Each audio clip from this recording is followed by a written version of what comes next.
Hello there. Hi there. Can you hear me? I can, yeah. Can you hear me? I can. It's so funny. Wait, I gotta get my doggy. This Oh, is I know. normally this is Chauncey's I can't oh see. wait, Yeah, you let can't me pull video. yeah, here it is. Here it is. I gotta do it. Oh, there you are. Yeah. Oh no. Well, Oh, it's funny. This is normally his walk time, because I'm working at home and writing. yeah. This is usually when he comes in and reminds me it's time to quit. So he What's thinks it's very strange. what's his name? This is Chauncey. Chauncey. As I think I know where he got his name. Yes, Chauncey Gardner. Yeah, of course. 'Cause, Chauncey. Oh my goodness. Awesome. yeah. Well, we'll get to that, I guess. Yeah. But yes, I heard Chauncey during how do you say? Can't say recent. It was minutes ago. Your interview with Amanda Ladd. Yes. Oh, thanks for listening. Yeah, that was fun. That was fun. Yeah, we're here at home and we have Yeah. but you can't stop the dogs. No, it's just a part of this phenomenon where we learn more about people than we could have ever before if you were in the studio, right? Well, I would not have known about that beautiful dog. Yes. I early on in the COVID, I actually pitched a project. So I had that experience. It was in both good and bad. But I had rapt attention, but there was like 20 people on this. I mean, there was a lot of people. Right. But I felt actually more comfortable because I was in my house. So I didn't have to me, the most stressful part of any kind of audition or pitch is the drive there and, Too much time to think. Yeah. Yeah. And how I can, they come and say they're running behind and you don't really think they are. It's just to intimidate you. Why and why? Yeah, although I'm sure you've had those exceptions where they honored you as a craftsperson, as an actor, and actually tried to really make your experience as positive as possible. And you're like, what's wrong with these people? What's wrong with the situation? I hear so many stories like you're describing where actors are I don't know, treated, but experience things like that, and it seems so unnecessary. Don't you want somebody to do their best? Now I've been doing this so long. I remember back, when I was first doing auditions. So we're going back to the late 80s when I got out of acting school. And you would go, you used to have to audition to get an agent and you'd go in and do a couple monologues. Sure. And I remember David and Lisa. Go ahead, I'm sorry.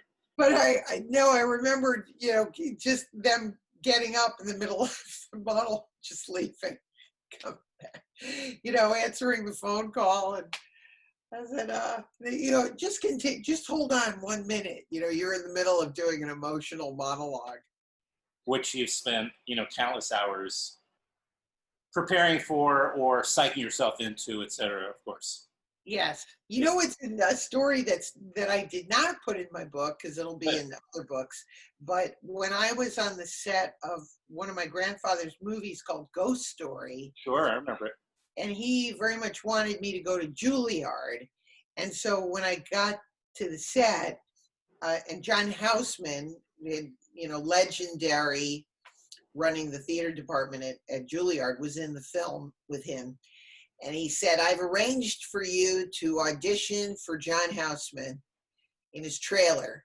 And and if he thinks you have any talent, yeah, I'll pay for you to go to Juilliard. You had your own little paper chase moment, or you would have.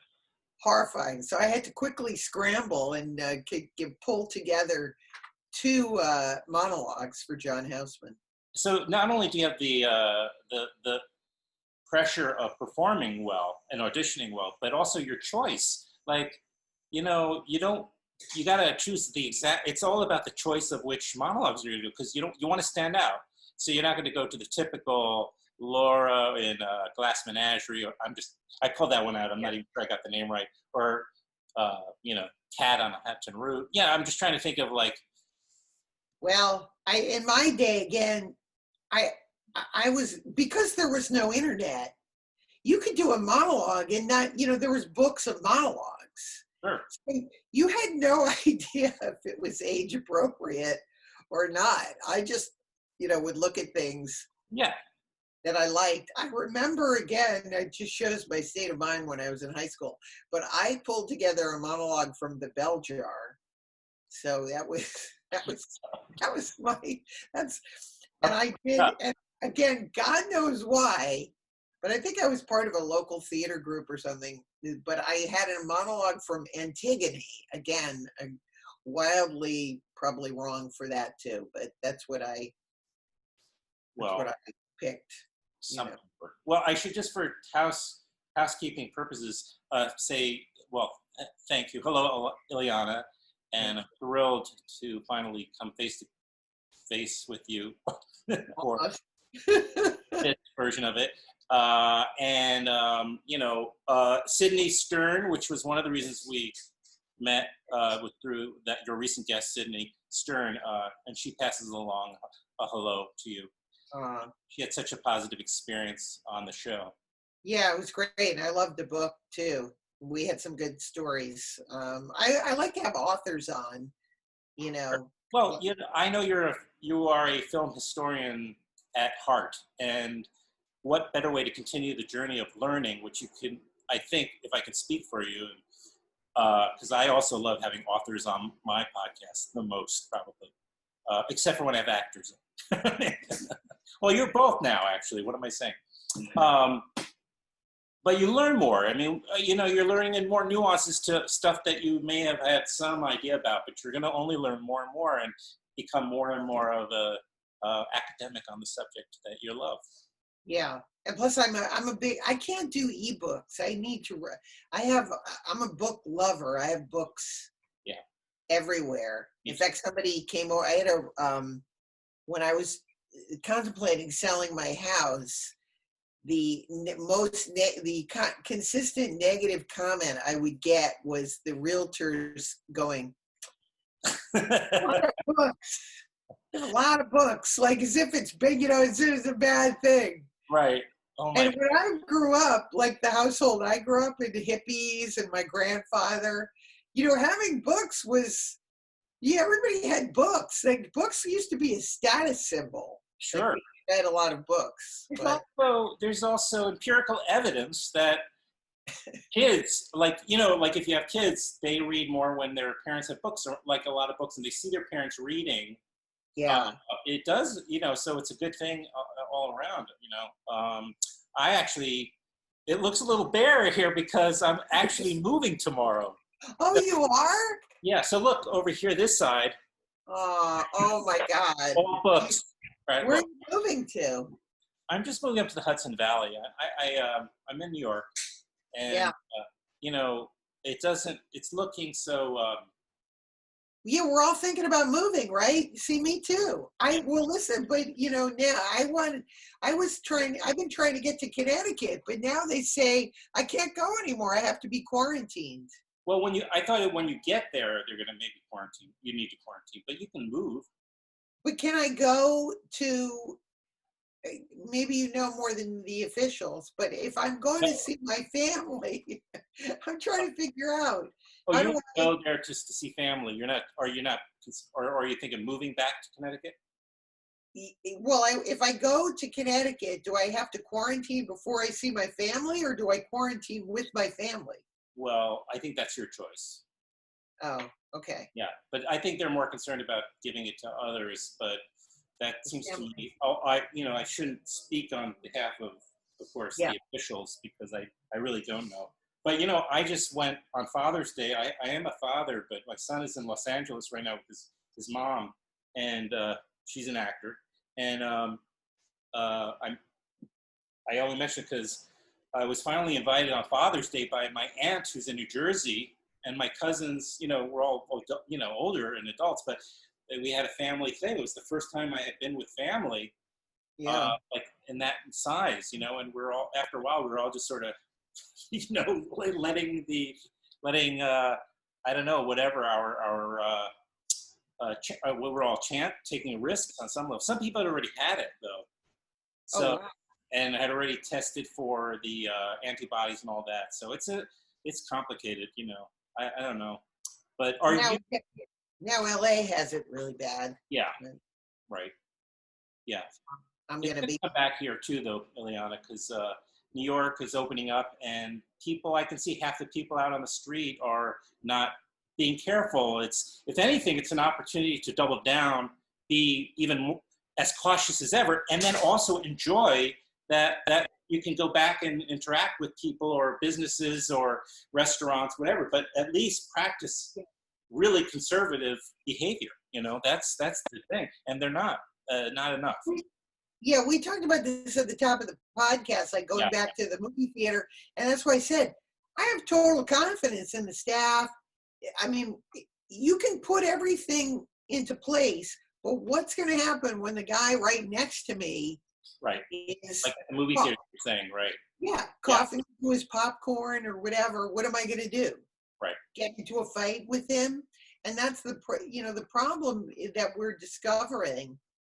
All these things, like this pandemic reminds me, first of all, of like Aztec civilizations that have disappeared, that you go, oh, this is probably what happened. We can't, because it feels very much now like, when you look at nature and you see a group of animals and 90% of them are acting cool. And then there's always like one dog that's bad, or there's one squirrel that's bad, or one bad coyote. And now human beings are the same way. Like, we could do everything right and by the rules, but there's going to be 3 people that's going to kill us. Right. That's right. And the uncertainty of that is the toughest thing, I think, because I think that half of the people genuinely believe, oh, gee, this should have brought us together, or this should bring us together, and want that experience. Mm-hmm. And then there's other people that could care less, and they're gonna jog with, without their shirt on or their mask. Yeah. Well, I hope in a year from now we're at least have a vaccine or something. That seems to be the only real solution. Well, we hope, because that there's going to be 50% of the people who say they don't believe in vaccines. That's true. There's going to be anti-vaxxers, or what do they call it? Anti-vaxxers. Anti-vaxxers, yeah. They're going to have a field day. Yeah, they're going to say it's a conspiracy and they don't need a vaccine. It's human nature is very, very complicated. Very complicated to get anything. I mean, consensus to get anything done ever in a group is hard enough with 5 people. I mean, when I was producing, oh my God, just trying to wrangle 20 people on something I found, was tough. But don't they want you to make the? I had on Barry Sonnenfeld. Uh-huh. Because he has a new book, or recently had I don't know if you have a chance to read Barry. He has a new book, but I haven't read it. So entertaining. It's really it's a great read, and okay. And I had a lot of time with him, so we could really get into the weeds a little bit. But he was saying, they just want somebody who holds up the 2 somebody comes over with the red folder and the green folder. Barry goes, red folder. That's all. They're thrilled. That's what they're looking for. Somebody who makes those choices, and is good and confident about those choices. So it's not by committee. And in a way, this does translate even to our leadership, because we would all feel so much less anxious if the real leadership of this country, without getting overly political, but if they really were in command of the situation, we would all be able to breathe a little easier, and maybe even comply more readily, because somebody, we're so happy Dad is telling us what to do. Oh, And we'll wear our masks like good little children. But yeah. because there's no dad or no Yeah. functional dad, nobody choosing the right folder and all that, You had Cuomo. He's the only That's one. true. We do have Cuomo, and he's been great under, this particular situation. But I think even need the Oh, country needs it. So we're not going to get it. totally. I mean, yes, I agree. That's missing. It's funny when you're saying with Barry Sonnenfeld. Did he mention how he worked on Goodfellas for a couple days? Did you No, know that? wait, was he a producer on that or something? What? No, he came in as director of photography. Oh, right, of course. Right, because he was a cinematographer first and Yeah, foremost. he worked on it for a couple days. I remember. That. He may have. I would have to go back. It doesn't come up in my instant recall, but Yeah, because Michael Bauhaus was the DP on that, and I don't know if he had an overlapping job or something happened, but anyway, Barry Sonnenfeld came in and he was there for a week, and I remember Marty really loved it because he was very funny.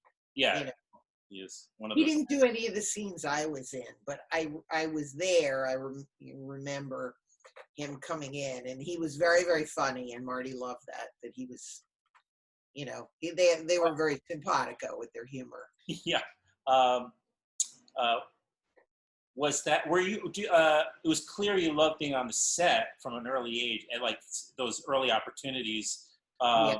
Do you, even after years of being in films, I guess when you're with somebody who really knows what they're doing, to see some really amazing director or actors or both, like, would you be around the set a lot more, even if you weren't on call? Well, normally I would be, and it's funny because I was actually thinking over the past couple of days, just because this has seemed so long, and are we ever going to even go back to making movies, and what's it going to be like, and will it even be fun to be on a set? Will it feel exciting to go back? Like in the first couple of months, I felt like, man, when this is over, it's going to be really exciting to go back.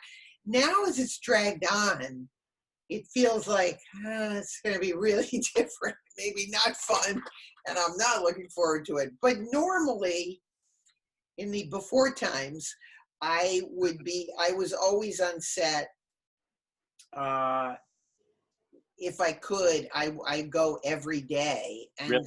and again, to the point that people would ask me, why do you want to go on set? I'm like, well, we're in fucking Albuquerque. I've got nothing to do, Yeah.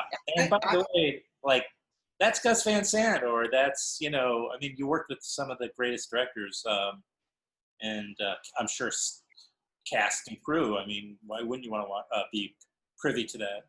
Yeah, so in some cases, I would become like fast friends with the director. And I was there all the time, like John Milius and I became good friends. So when I wasn't working, I was there every day, just hanging out next to him, hearing stories. And that's usually my kind of favorite thing. When I did Stir of Echoes with David Koepp and I got along really well, so I hung out with him. Mm-hmm. And Did I For. Then other movies, again, not so much. They just want you to be an actor. So it was disconcerting for me because because I started out working behind the scenes, I worked in film publicity and. Oh, when you were working for Peggy Siegel? Yes. And that's when I was toying about being a writer, director, and the acting was all in the mix, but I was very comfortable. In that. Go ahead, continue. I'm going to go back to that. But I was because I think this is my own theory, because I started out working behind the scenes. So like if we were doing Moonstruck, everyone else in the office wanted to be with the movie stars. I had no interest in being with the movie stars. I always wanted to be with the director because, I'd think, well, I'm an actress. That's how I'm going to get a job, is by hanging out with Norman Jewison. He'll be so impressed with me. He'll put me in a movie.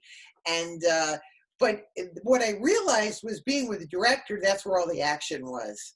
Oh my God, that's where all the great yelling and screaming and good stories and problems with the studio. So every movie we ever worked on, I had absolutely no desire to ever be with the actor. I always wanted to be with the director. I would always be there, and I can't say the director, but it was one of the very famous director from the 70s, and we were doing a movie of his, and, you know, he was being interviewed by, you know, like the Times or something, and they left, and oh my God, was he angry.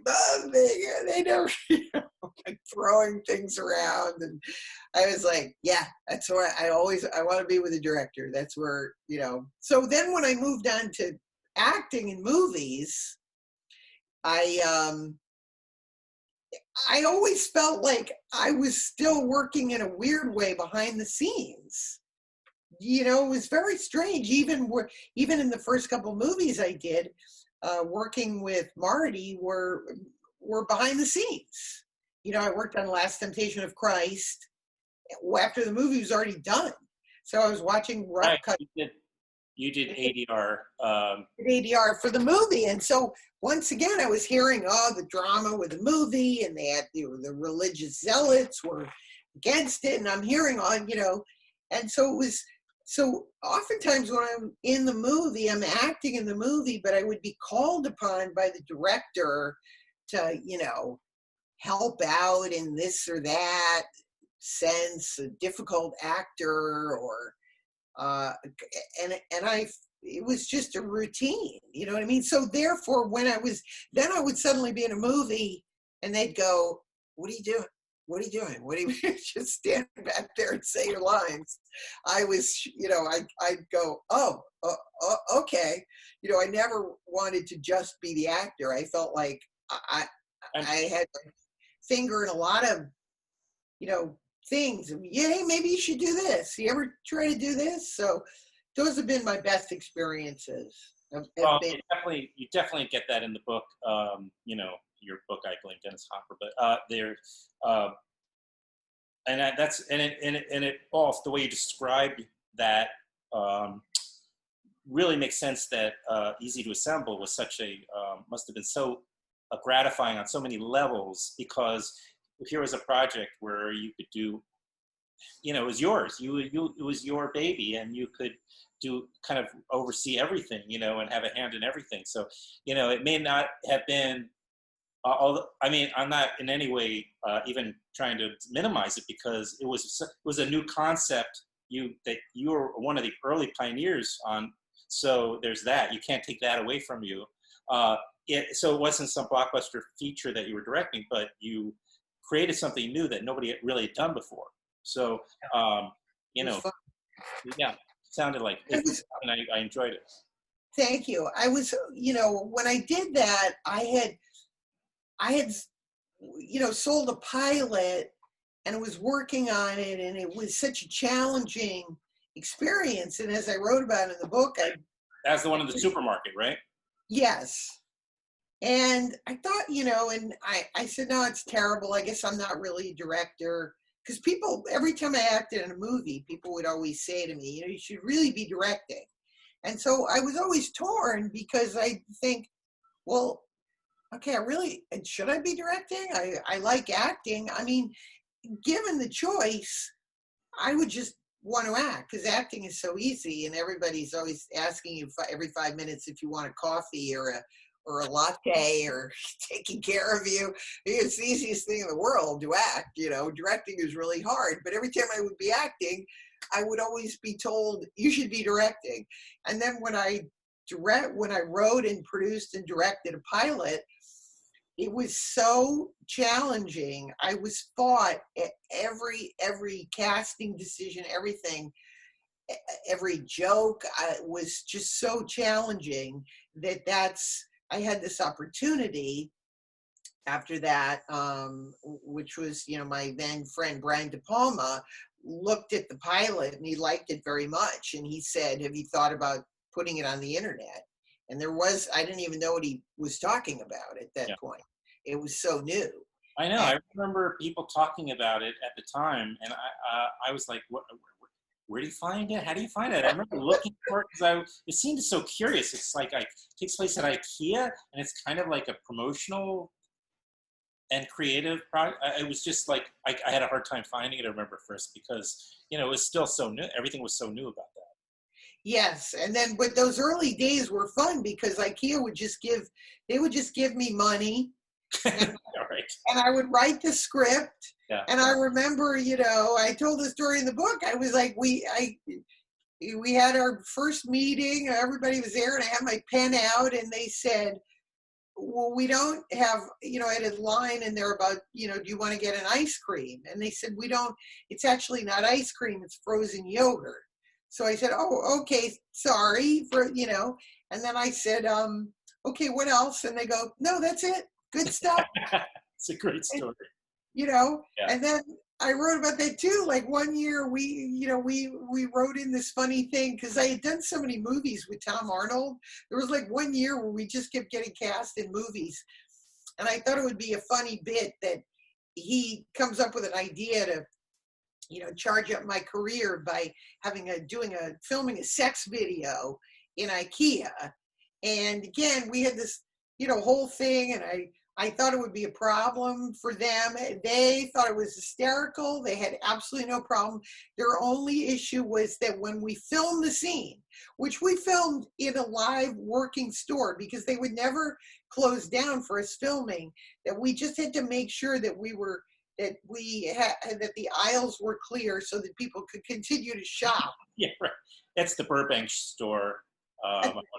Burbank store. I live here on the East Coast, so I wasn't so lucky to actually wander into that. But we filmed many, many scenes with many people. I know. Literally. And what was so funny is that when people would come to do the show, like Jeff Goldblum, they'd say, oh, wow, you really shooting a live store? I said, that's what I told you. They don't, that IKEA we don't stop for anything. Yeah. So if there's an announcement during the scene, there's an announcement, and it was really like guerrilla filmmaking at the beginning. And so by doing the show, I did the show for like 5 years. I learned everything about, writing, producing, doing scripts, directing, and I had complete free reign to do whatever I wanted to do. And it was so much fun because nobody interfered with me. I got to make exactly kind of what I wanted to make. But we couldn't sell the show we never were able to sell the show on network television or anything. So that was kind of a disappointment. Well, well, they weren't ready for you guys. Now you might have an easier time. Because there's so many episodics, and everybody's trying to stand out in some way, Yeah. I mean, I thought it was, again, the idea of, I thought it was really, and again, it's always a very prescient idea. I thought it was very funny, the idea of celebrities that were out of work that would have to, yeah. No, it's a very funny concept. And it's still, I was catching up with a lot of them, and it's really funny still. And everybody was very game. It wouldn't have worked. I mean, if like you had a good sense of who would get it and who would like arrive and be kind of amused by the fact that they're shooting scenes and you've got customers asking them like, where can I find handles for my kitchen cabinets? Which would always happen. And that's what I said. I used to love like every year just shooting the show, and I truly love IKEA. I mean, and I love working for the people at IKEA. I love the Burbank store. So it was weirdly a perfect fit for me. And then out of the show, I ended up going to Sweden and actually shooting a show in Sweden. So then I had my total fantasy was complete, is that I got to go to Sweden and do a television show in Sweden. You're big in Sweden. I'm very big in Pluto Nash. It's big in Sweden. Yeah, right. It was surprised me before. Oh, and by the way, I mean, I, of course, just want to know when we've been talking for about a half hour, so I just want to know, respect your time also, and you tell me when you got to jump off. I certainly have my share of questions, so well, just let me know. Sure. But well, before you mentioned you're more interested behind the scenes, I was surprised because when I read your book, and I always love when I'm reading like a memoir from somebody or autobiography. I'm always anxious to get to the beginning of their career, and getting into those anecdotes. That's like, and when you're reading about the childhood, it's like you're going through the mode. Your book really is an exception in that way. Like, I was enthralled with the way you write these stories.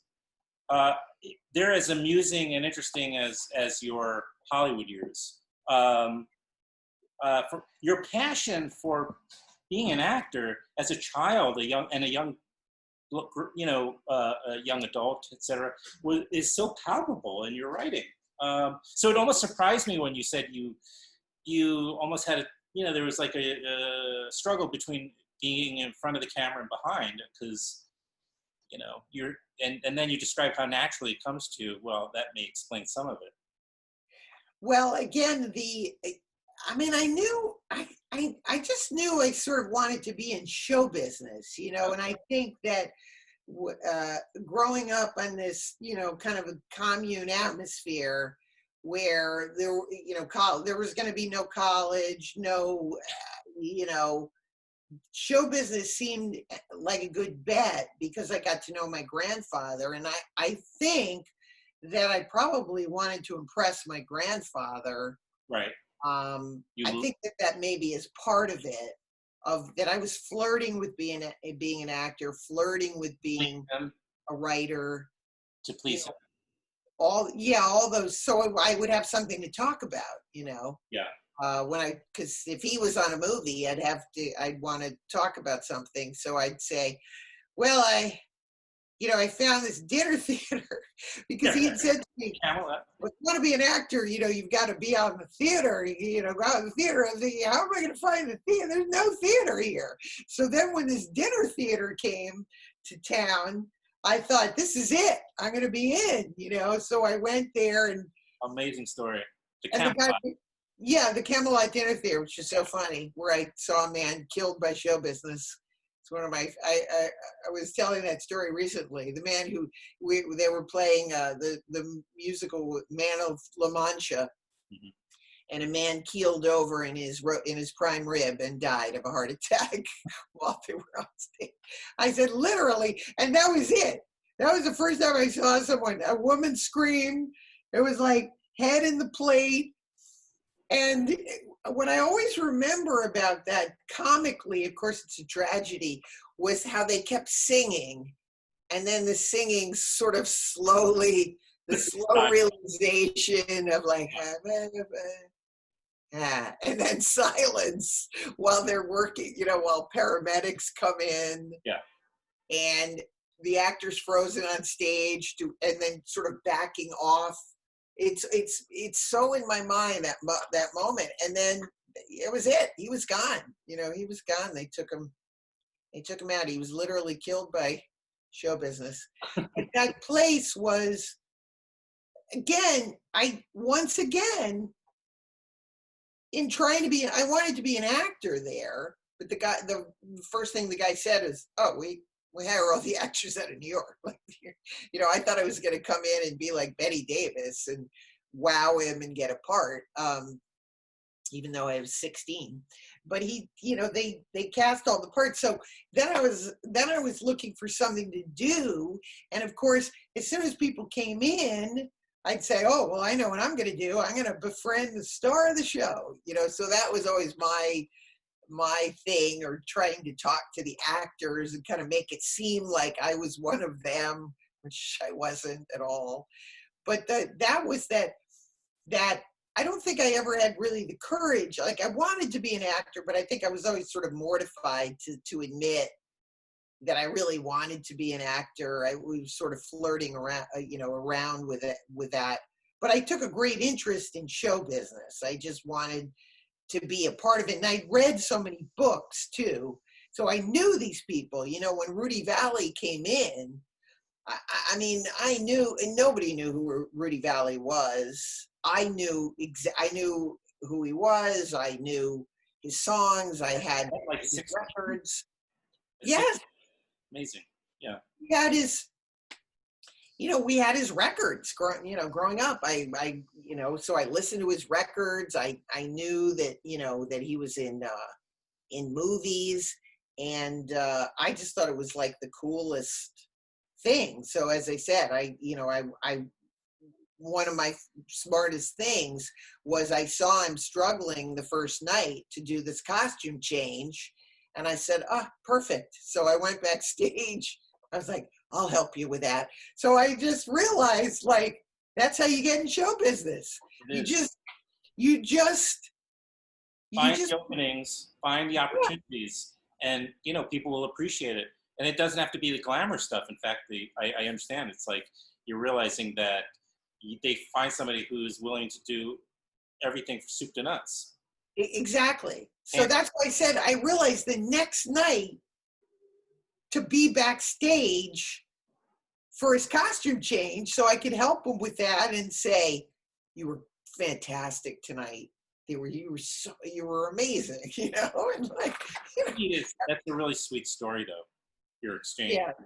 That's in the book. That's again, and he brought me back, and I went back to his dressing room on the last night, and I said, "Oh, my grandfather warned me about this. This is where I was trying to keep one foot towards the door, right? If he pounced, but he put on this tape recording, and he said, I brought that. I wanted to have you listen. I knew you would appreciate this."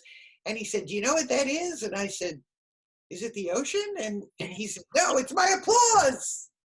Did one of those. You recorded the audience. It's very touching. You recorded the audience. Early 80s or something, or I forget. Yeah, I think he must have been about 83 by that point. And like I said, it was complete limelight, with the thick pancake makeup, sweating, wearing the raccoon coat. Troubadour. In the middle of nowhere. And again, it's just been a lasting thing with me of just like, that's show business. And I've seen that replicated, so many times. I've seen actors that were, movie stars in the 70s, and then now they're doing a little cameo in a film or something. Right. Or yeah, they do the dinner theater thing. Exactly. Yeah. And it's all, there's before the whole internet and everything blew up, I always felt like there was tremendous respect for performers, and especially privately too.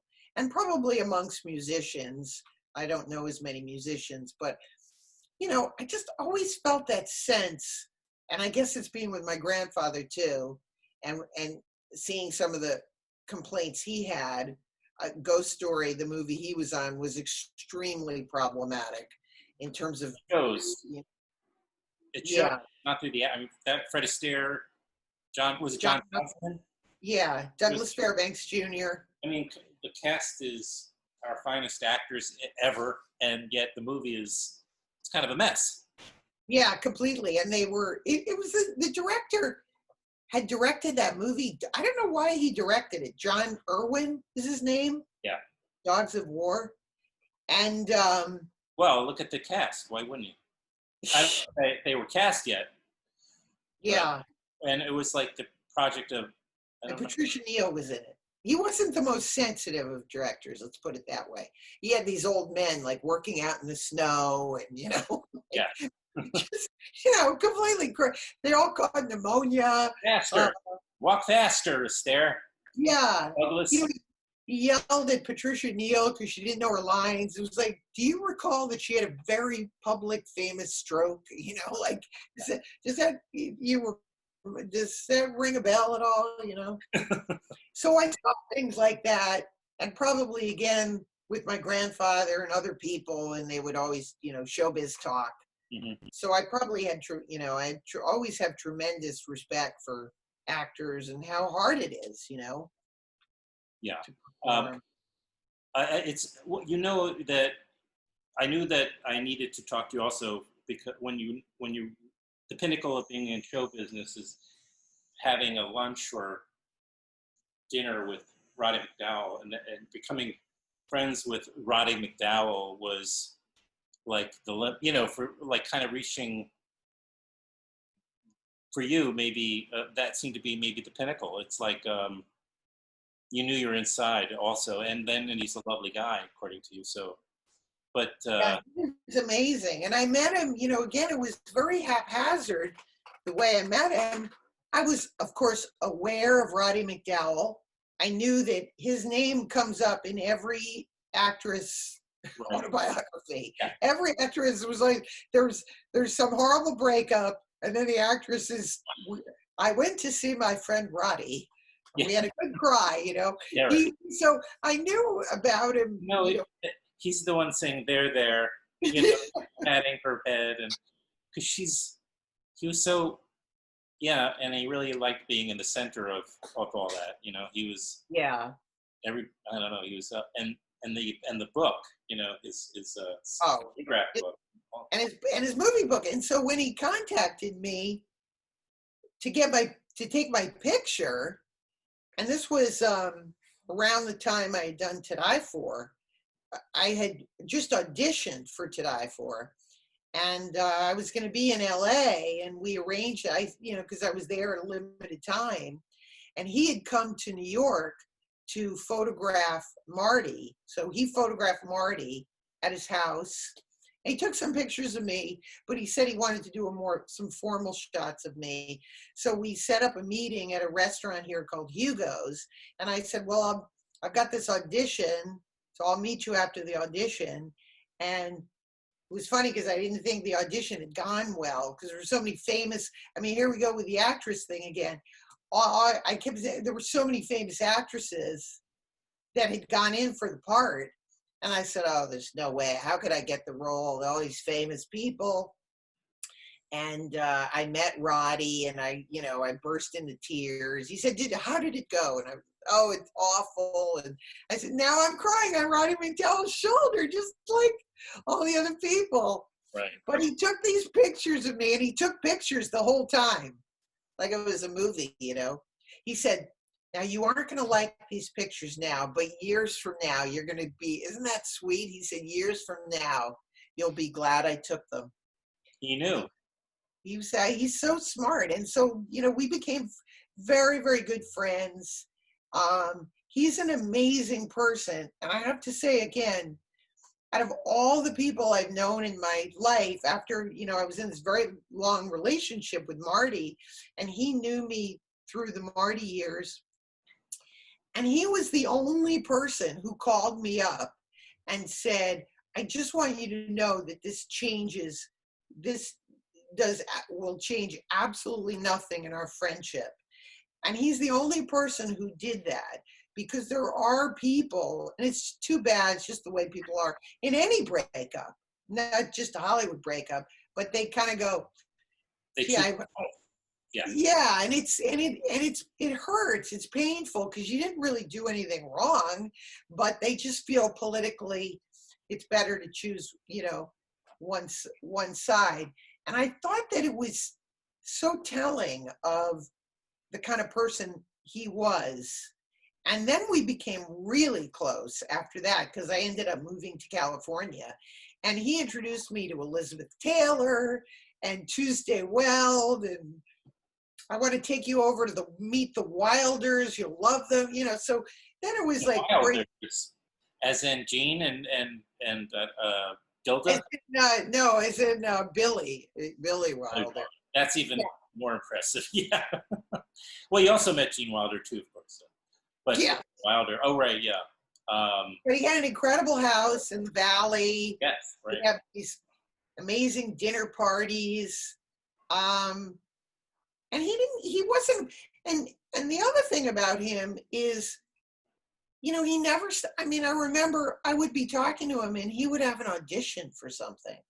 And I couldn't believe it, that he would even have to audition, but that's how he was, that's how he was. And he kept me very humble to have a friend like that, and again, it's always an audition, and it never ends. And no matter how famous, look at somebody like him, as famous as he was, that he would still have to audition for things and not get parts and get parts. And right.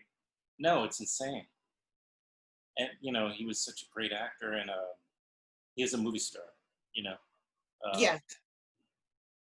But I got to meet Elizabeth Taylor through him, so there's pretty much nothing beats that. Was she everything of it you expected, or? Oh yes, everything and more. She was wearing a caftan, first of all, when I met her. That's fun. So I was already in heaven, and the house was great. It was like a combination of a Matisse painting next to something truly hideous and tasteless. Right. A lot of like things, too much lavender, just a mishmash of tastes, white carpeting, everything you would want it to be. And she was incredible and gracious and funny and unbelievable. And I remember meeting Tuesday Well too. She was a firecracker. Oh yeah. She was pretty crazy. I remember meeting, but I met a lot of people through Roddy, definitely. Well, one of the great moments also in the book in terms of meeting special people was, of course, your encounter with Marlon Brando. Yes. And that is one of the great stories in here. Oh, thank you. I do want people to read it. Yes, I want them to read it too. Anyway, it was a very interesting, he was not a person, what's interesting about being in the movies and being in show business is that there's some people all your life you want to meet. Right. And there's other people that you just don't, you think, well, why would I ever cross paths with that person, And I love Marlon Brando, and I had a poster of him on my wall. And when you were young? When I was young. And so when, this prospect came up that I was going to meet Marlon Brando, I actually didn't want to meet him. I said, I don't have anything to say to Marlon Brando. He's not going to be interested in me.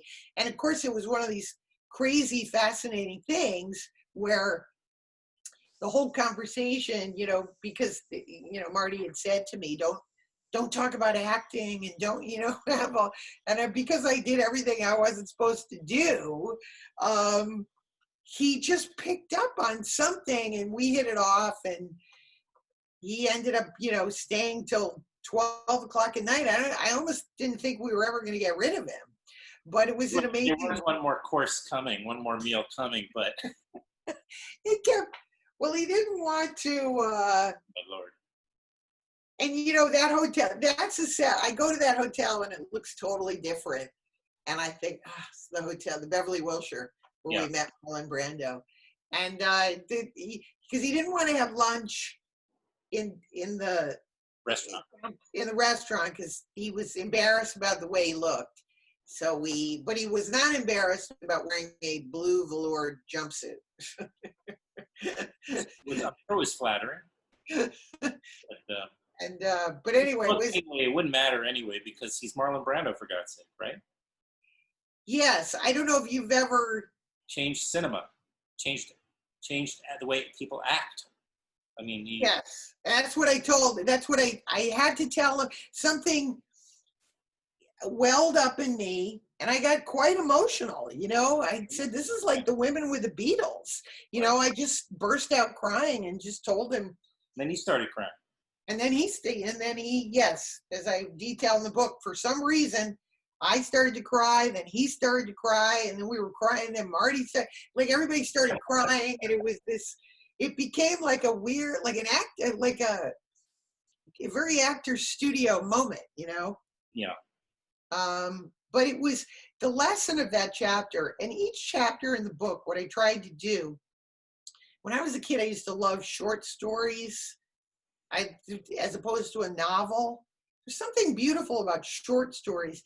And what I wanted to do with the chapters was that it wasn't a progression of my career, is that each story is almost like it's a little life set lesson. It has a beginning, a middle, and an end.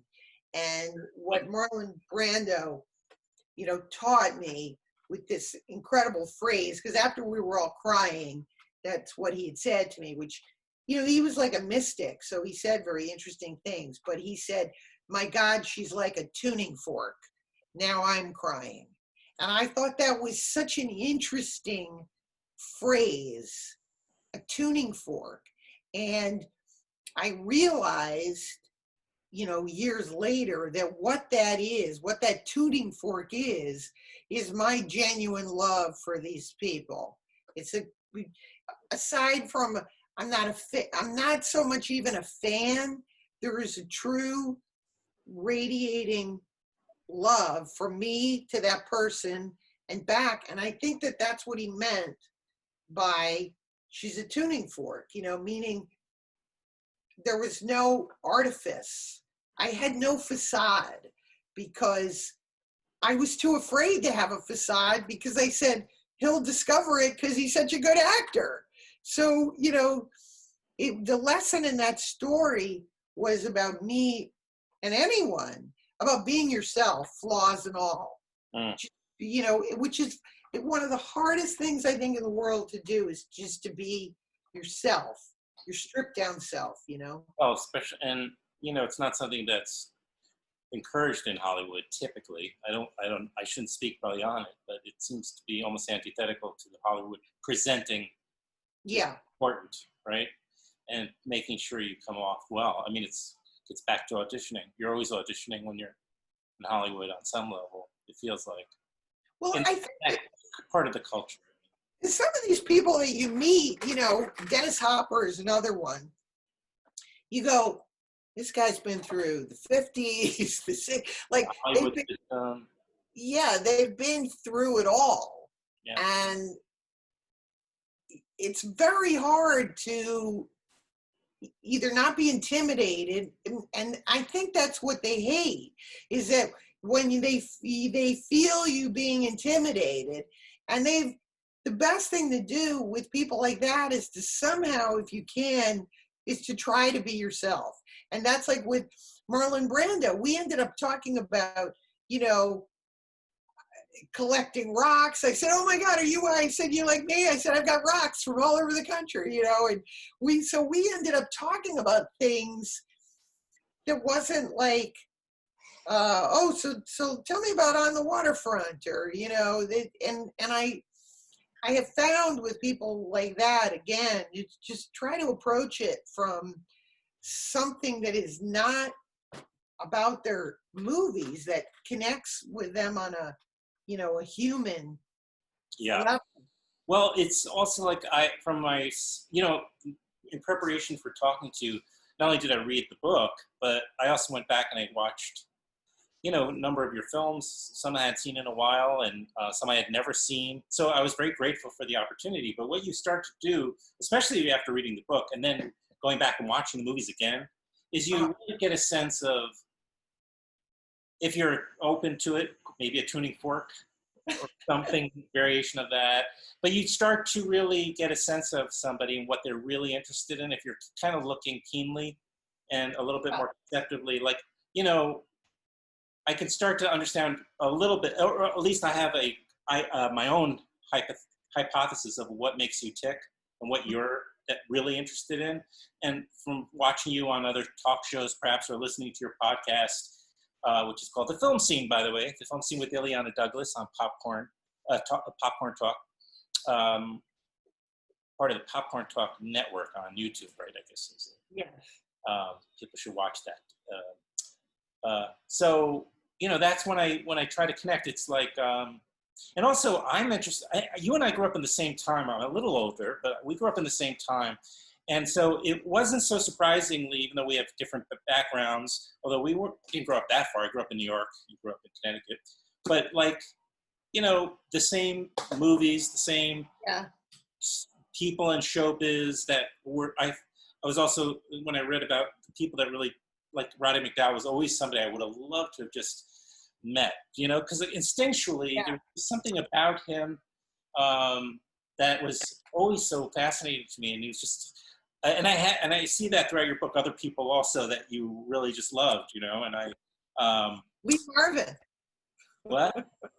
Lee Marvin. Lee Marvin. Well, yeah, I didn't quite have that for Lee Marvin. That's another great story. Anyway, but I having said all that, then I just had Allison Anders on, your friend Allison. Yeah. And going to see Grace of My Heart when when it came out, and I don't think maybe was I alone because I was like just an emotional mess. But I don't know what it was. The story, the moments of, and by the time your character breaks out and is independent and doesn't need anybody. She's got herself, and she finally has found the inner strength to be an artist and not necessarily need other people to tell her that. I really think that movie is a real so special. And then when I watched it again recently, I found myself getting all choked up again. I love that so much. Your performance, the moment when you start singing God Give Me Strength at the beginning. Yeah. And I know you're lip syncing, of course, but your body and your arms and your performance was from that moment on, I was hooked on that. Oh, thanks. Yeah. Yeah, it's going to be, it's one of those things. It's, what can you do? When we did the movie, it was always my intention. I grew up singing.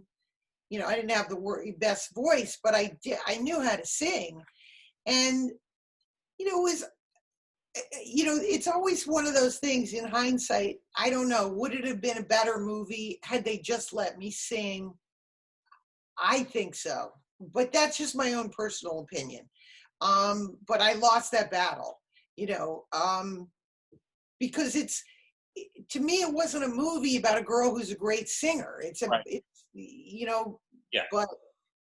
But that, like many people before me, that's the battle that I lost. You look at a lot of people, Audrey Hepburn, wanted to sing in My Fair Lady. Would it have been better if Audrey Hepburn sang? Probably, but, and nowadays I think it's easier. They let the actors sing, but West Side Story was, of course, another famous case. Right? Exactly. And sometimes, when you hear the person singing and you go, this sounds pretty good, Marlon Brando sang in Guys and Dolls. Good point. And it was fine. But the way we approached the movie and the scene, I said, I'm not going to lip sync. I'm going to sing. And then if you want to afterwards, you do it, then that's how we're going to do it. So I think that's why those scenes worked, is that I was genuinely singing, and then they fit the voice in, afterwards. So is there recordings of you singing them? I mean, from when we were on set. It'd be amazing. Allison and I know we've been trying to get, people to do a re-release of the film, and because there's a lot of other scenes that didn't make it in the movie and stuff. Right. But that scene, what I wanted that scene to be about very much was the audition process. So that by the end of the song, and that was like an interesting thing. I had it in my head, but I didn't say anything to Allison, because sometimes, again, when you're an actor saying something, you have to kind of show it to them and let them discover it. But I knew in my head that the scene was going to play in one take. I said, that's how the scene, it goes in my mind. And like by the end of this song, she has revealed anger, vulnerability, this is who I am, scars and all, and he falls in love with her by the end of the song. And that's what I want. And I think that maybe it's just my sort of old-fashioned way of thinking, but I feel like that in the 60s, stuff like that actually happened. Like she came in, hey man, like they were, and that to me was what the scene was very, so we sing, like by the end of the song, he says, he invites me to his beach house, and then we're off. We're off in this, kind of relationship. And so that's, I wanted I wanted the scene to be about that. I'm very proud of it. I'm such a perfectionist that I go, is it flawed because it's not really me singing? It doesn't. That bothers you in that way. I understand. When you watch it, you're engaged in it and you don't think about it. But again, any actor would tell you that's always a tough, that's always a tough thing. Yeah. Well, it's a case where every song, I can't think of too many other films where the songs are such a emotional part of the storytelling in that movie. Each song, it just moves the story along, and I don't know, it has a very deep impact. And I remember as we were shooting it too, because we shot the movie, it was very quickly. I mean, I think we had 30 days to shoot it. Wow. And we were doing something else, like we had that scene and then we had something else after it. Mm-hmm. And so as I recall, again, when we went in to shoot it, Allison didn't have a specific plan of like, oh, I'm going to shoot it this way or that way. But I knew Matt before, on To Die For. I knew it was he had just shown up. I hadn't seen him in a while. Mm-hmm. I just said, I know what this scene's going to be about. And I'm so happy I got to do it with Matt too, because I had been, again, such a fan of his growing up in movies. His films meant so much to me. And then to get to work with him was incredible. Are there any of these I don't know, people, actors that have been on your radar a really long time? This is such a typical fan question, but in your case, I actually really want to know because you've worked with so many of you, or met at least, and had some sort of a meaningful experience with so many people that, meant so much to you, starting with Dennis Hopper, even though that wasn't all you had your, complicated feelings about him, given what happened. Yes. He ruined my life in a good way. Yeah. Is there anybody who's been out there a long time and you're just... I mentioned in the book, I did get to meet him and I have 45 minutes with him, but my absolute idol in terms of movies growing up was Albert Brooks, always. I mean, even in high school, when I saw him, there was something about him that I knew even as a kid. Really? Somehow different and sophisticated. Yeah, his little short movies, I just thought. On Saturday Night Live or? Yeah, I just thought, and then when his movie, and then he did Real Life, and I remember him and thought he was amazing on the 2 or 3 appearances on The Odd Couple as Rudy Mandel. As he was so funny. Where he was actually became the fool, and Felix became kind of the, was a great man in those scenes because he, there was some wonderful moments with him on that show. Just amazing.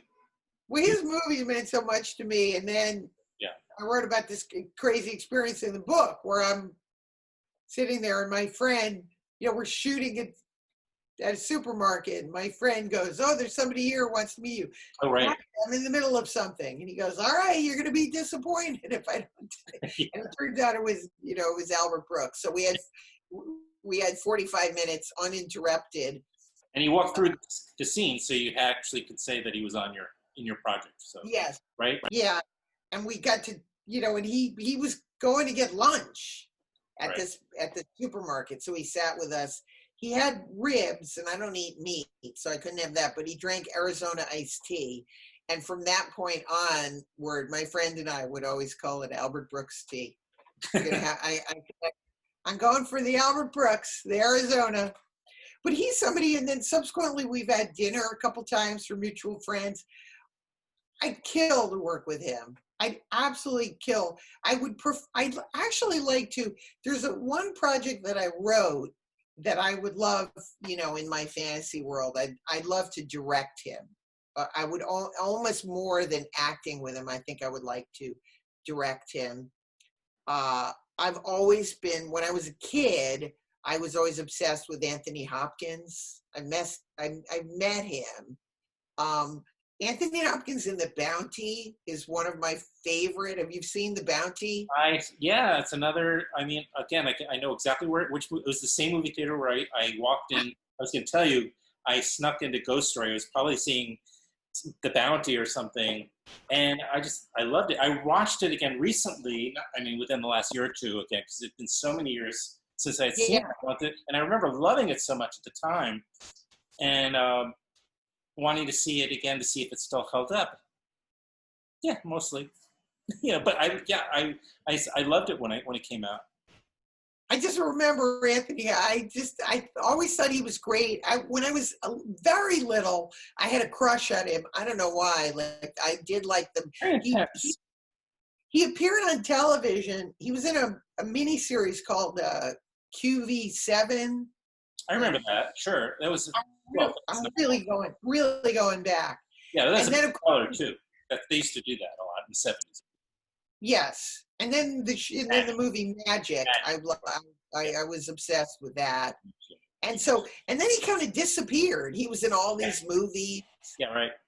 National Velvet, and then he completely disappeared off the scene, and then he kind of came back later, and then that's when he started talking about being sober. So there was like early Anthony Hopkins where I guess he was drunk in every movie, which I didn't know about. Yeah, no. And now I watch him a lot. He's on Instagram. Oh, he is. Yes, he seems, and I've met him. I once did something completely crazy. I've always wanted to do this, and I highly recommend it because it works.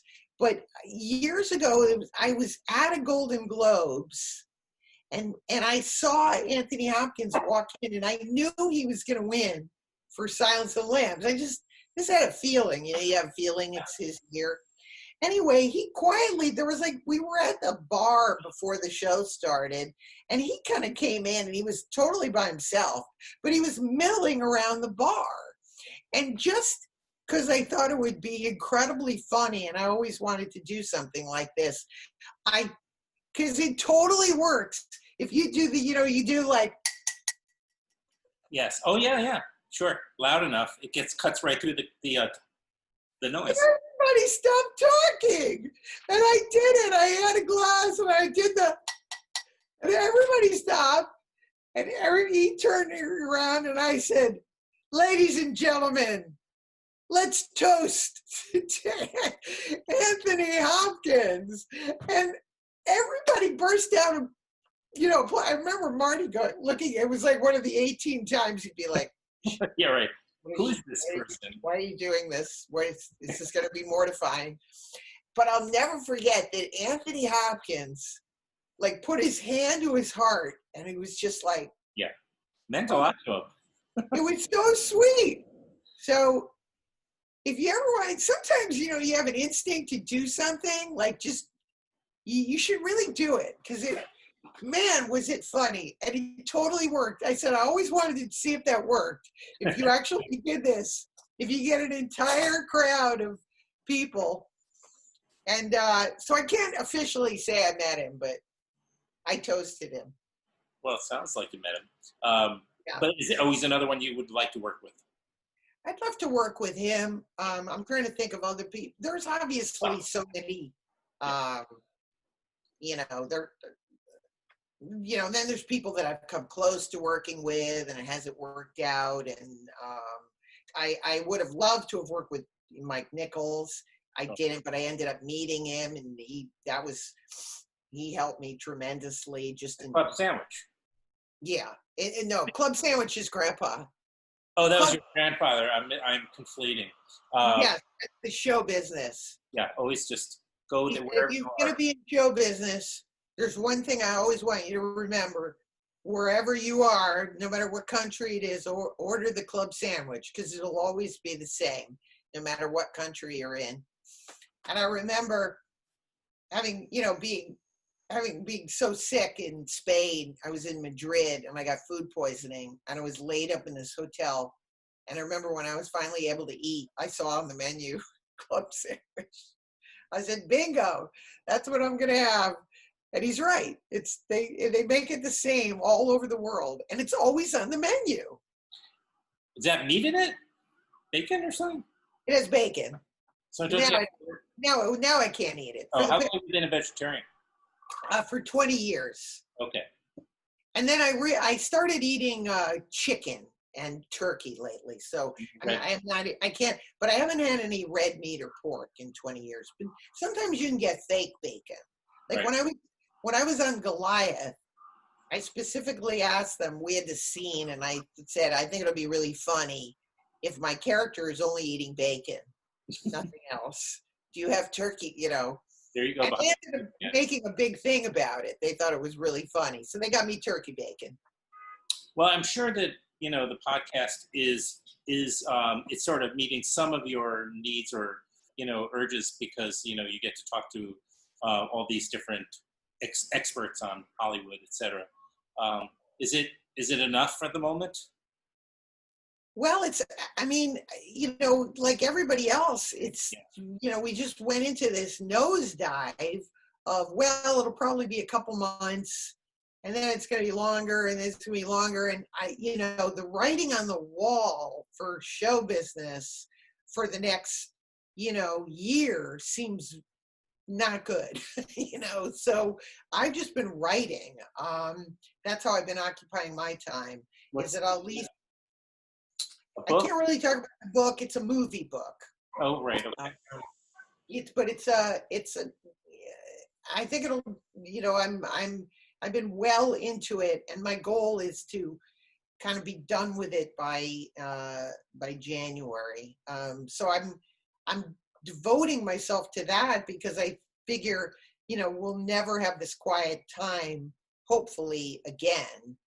But early on, as I said, I was pitching some things, and they at the end of it they said, "Oh my God, we love it," but because of COVID, we don't really know, and they ended up, not taking it. And so I think that by the end of this, I don't think anybody really knows what is an audience going to want to see.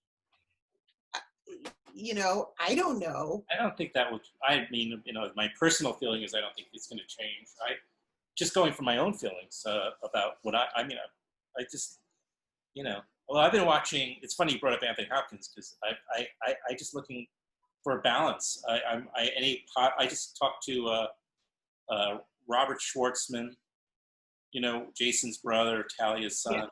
Yeah. Yes. And he has a recent film called The Unicorn, which I caught up with because I had him on the podcast, and they're releasing a movie that Robert's dad produced called Rad from the 80s. They're distributing his company. And so, my tastes are all over. And then I'm watching, for some reason, I just felt, let me check out this series Hannibal, because I never watched it when it was on. Right. And it made me interested in going back and watching the Anthony Hopkins movies. I mean, obviously Silence is above and beyond. But Yeah. it's still interesting because he's so good an actor to watch the other. And I don't know, I'm not into serial killer stories typically, but I don't know, that character seems, and Mads Mikkelsen is on the series and he's so good, I would, in talking about people that I would love to interview Warren Beatty. I've talked to him a couple times, but he's a person who fascinates me. The people that fascinate me the most are the people that started out in the studio system. Sure. And Dennis Hopper was that way too. And Right. then transferred to making movies Right. themselves. And what's interesting for me about Warren Beatty is that, people always, they concentrate on three things when they interview him. And I feel like he'd be a person I'd love to interview. Right. Robert Redford. They're ignoring the thing that that Warren Beatty wants to talk about, given the opportunity. Yeah. I think that's true. And you said Robert Redford? Robert Redford, who I've met, a number of times through Sundance. He worked with my grandfather, and I'd auditioned for a film that he did, and I didn't get the part, and then they kind of gave me this consolation prize part in the movie Quiz Show. Mm-hmm. And they cut most of my part, but I played Ray Fiennes' girlfriend. I got to hang out with Robert Redford, And that was really, he's really fascinating and interesting. And I got to talk to him a little bit again about early studio movies and transferring over and then making his own films. He, again, is a person that's like, I'm just gobsmacked at what he has done in his career. And it's sort of like blasé. Well, You yeah, know? these two guys were faces, right? And yet they were obviously just so interested in being creative and taking risks, but they were just handsome, like, Hollywood-looking guys who ended up really changing Hollywood out of their sheer passion for trying to tell new stories and interesting stories and not just go through the motions, which they could, um, you know, well, when you said that your scenes were cut, it reminded me of another movie that I just watched of yours, where you're barely. I was anticipating you were going to be in a lot more. Household Saints. Oh, Did yeah. they cut your scenes in there too? Yeah, I was entirely cut from that film. That was. Except for your voice in one moment or something, because I still love the movie. Yeah, that was like, I think I wrote about it in my book. There was this 1 year in every movie I was in. But no, I was doing the movie Alive. Talk about footage. I wish I had this. They wanted me to audition for Household Saints. And I was like, well, I'm on a mountain, so I don't think I can fly in. They were like, can't get a plane? I was like, I'm on a mountain. They didn't understand the concept of being on a mountain. So then finally the director said, well, can't you put together some sort of audition? Well, again, remember, we didn't have video. There was no videotape, no phone or anything like that. So I went to the director, Frank Marshall, and believe it or not, they actually filmed. They filmed my audition. And so they filmed it for me, and Ethan Hawke was in it, and Vincent Spano. And in the scene, Vincent Spano played my grandmother. I think there was all women in the scene anyway. But Vincent Spano put like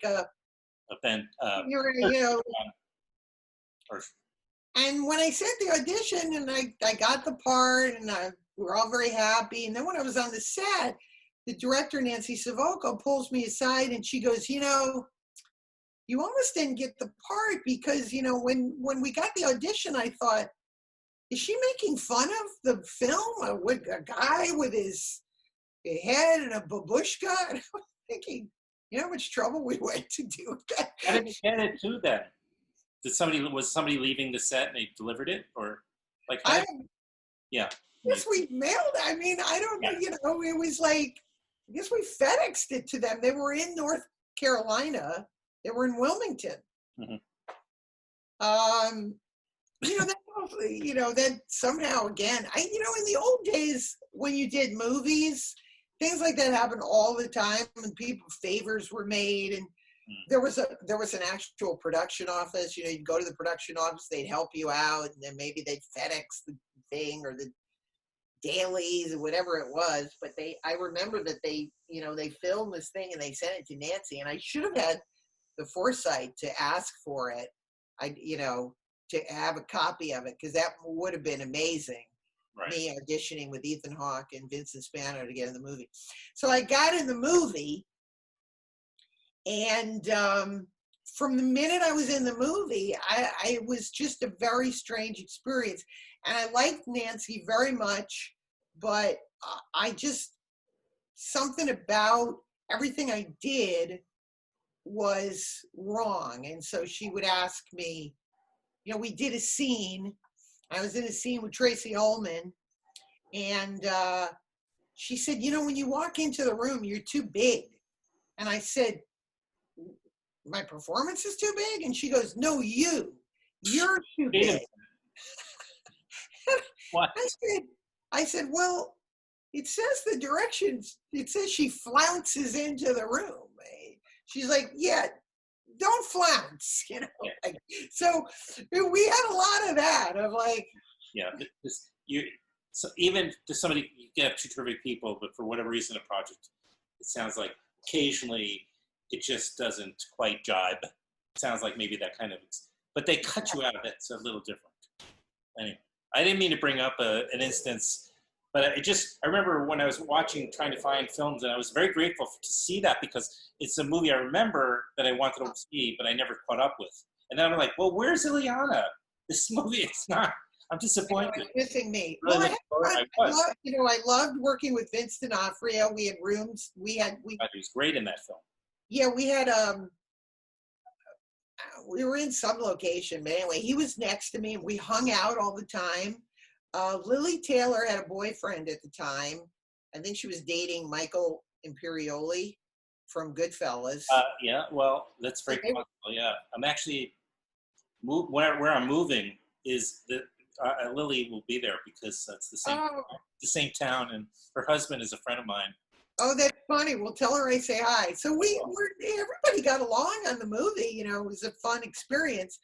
But somehow, you know, I don't know. And I had come from this experience on a live where I was on a mountain for 4 months, you know, and I was missing my then boyfriend, and I had to go, not even go home, go straight to the set. And I remember that the experience of getting there, it took so long to get there. And then I get to Wilmington, it's 90 degrees. They put me in a dress, you know, they hand me a baby, and now I'm in 1950s New York. And I remember I did have a wonderful thought that I was like, wow, I'm an actor. This is what acting's going to be like. Yes. 1 minute you're on a mountain, and then, except that every scene I was in with Tracy Ullman, she'd say, I understand you just came from a glacier? Pardon the bad act, you know. Yeah. And I said, yes. Oh, no, wait, or she'd say, was it a glacier or was it an iceberg? And I was like, I don't know. It was cold. It was cold. It was very cold. That's all I can tell you. I froze my, butt off. By the way, she was terrific in Mrs. America. I was watching that too recently. Watching much more stuff than I've ever thought I was going to be watching. I know, my God. It's a great series. But sometimes on a film, it's like, it's bittersweet. Sometimes you have a great experience and you get cut from the movie, or, but at least you have, it was a great, I'll tell you an interesting thing about that time when we shot in Wilmington was that there were all these other movies shooting. So River Phoenix was there. Ethan Hawke came down to visit me. Mm-hmm. They were doing Young Indiana Jones Chronicles. Oh, right. So I was hanging out with George Lucas. There was only one bar in town. It was probably in the days when New York was not really offering the tax incentives, I'm guessing, because that later changed, of course, which brought a lot of movie making back to New York. But for a long period, there was, right? Yes. In the 80s, I think, maybe later, I guess 90s. I don't know the years, but I imagine there was a lot more filming going on in states like North Carolina, where perhaps they were offering bigger tax incentives. Yes. But there was Super Mario Brothers was there. So there was like this one little town in Wilmington, and every actor in the universe was happened to be there. So that part of it was, was kind of fun. And like I say, I try to, although it was a tough experience of just because I'm, I couldn't figure out what I was doing wrong, that, Nancy didn't fit in the film somehow. I never had that experience, Mm-hmm. But it happens. When you brought up Warren Beatty and Robert Redford, I again, maybe we had this simpatico, you and I, because it's the same period. I had the opportunity to go to Lee Grant's apartment last year and do, she did the podcast. Wow. It was in her living room. And first of all, when she walked into the room, I couldn't believe it was her, because it was almost like a ballet dancer walked in. She's 93 years old, and there was no indication at all that this was an elderly person. Yeah, she looks amazing. yeah, and but her physicality was of somebody half her age. She didn't show, you think you're slowing down, you're kind of shuffling, you're slumped over a little bit. Fireworks out the window, by the way. And yet, she just obviously took great care of herself and good genes, I suppose. Yeah. But talk about somebody who went through that same transitional period, and then also to refuse to name names and pay the price for that, not be able to work through her ingenue years, only to come back thanks to Warren Beatty and a couple of other people, that Norman Jewison and Hal Ashby being two others, that, saw somebody really, really special, sexy, and incredibly talented. And, she had all of a sudden in practically her 40s, I think her brand new, this career was at its height because in that period. But I asked her, I just read Elia Kazan's book. Uh-huh. And because I was very, very, critical of him and what he did. But I hadn't read the book. So last year, before seeing Lee, I read her book, but then I also wanted to read Elia Kazan's book. And in the book, I'm sure you've read it because you've read everything. He doubles down. Yeah. He comes up with a lot of rationale. And I asked Lee, I said, I know that everybody that was in a difficult position back then, in an impossible situation. And that on some level, perhaps you could argue that everybody was a victim of the blacklist and of that awful period. And yet, some people like yourself, talking to Lee, chose not to name names and paid a very big price for that. So I feel like calling those who did choose to name names victims dilutes what these other folks did. I mean, so I asked her, I said, I positioned it like that, I couched it like that, and I said, well, what are your thoughts about it? And so you have to go to the podcast now to listen to it.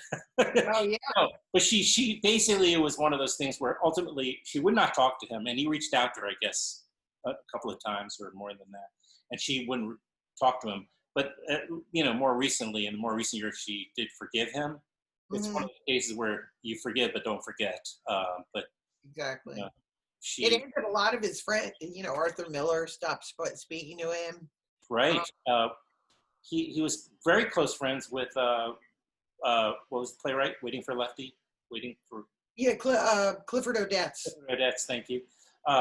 Yeah, he named Clifford Odets. He named a lot of. I mean, the people that were already named. I know, but well, no. I mean, the issue became that a lot of the people that he came up with, I think that's what the betrayal was, is that these are people who he started the group theater with. He was part of the group theater. Clifford Odets and sure, the Lee Strasberg's wife, I believe, was another one he named. These are all people they did plays together. They were part of a community. And so without telling them that he named all their names, and then I think the timing was within a week he had a big contract for a big movie. Right. And so it looks suspect that he just did it for mercenary reasons. Sure. And he probably did. It does come off he did do that, but he should have named somebody that was like a little less fragile, maybe. I don't know. It just seemed like he did betray his friends. Yeah. And he continued to work, and they never worked again. So right. Yes. That was the. And I should mention, because you brought up Arthur Miller. Arthur Miller wasn't named or anything, but Clifford Odets was a communist for a short period, I suppose. Certainly a sympathizer, but it's anyway. I just wanted to tell you that story because I feel like I think you would appreciate it. Oh yeah, well I interviewed her on TCM, and she directed my grandmother in Tell Me a Riddle. It's amazing. You're 1 degree from just about everybody. I know. I'm almost. Yeah. Almost. Alrighty. All right. Now Chauncey's sound asleep, so he's Oh, not going to wake him up for his walk. all right. Anyway, great talking to you. In here. And stay in touch. I will. Thank you, Elaine. Okay. Bye.